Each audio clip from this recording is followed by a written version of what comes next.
it's ready.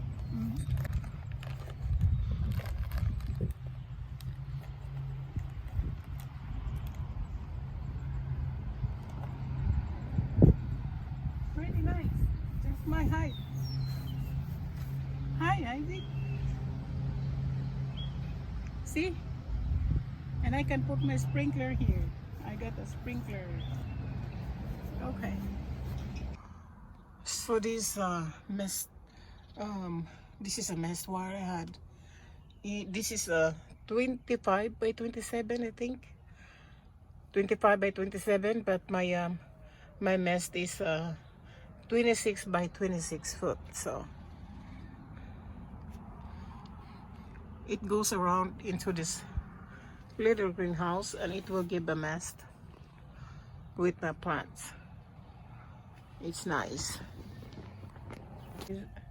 I'm going to show, this is the connector. So it's got a so I just turn on a little bit to give a mast, and I'll show you how does it work.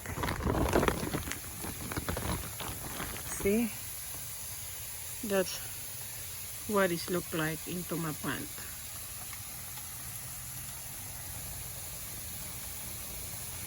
It's pretty good.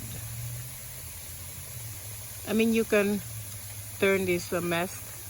You can adjust the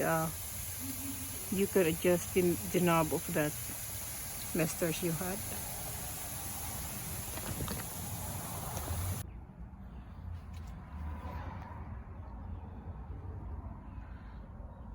So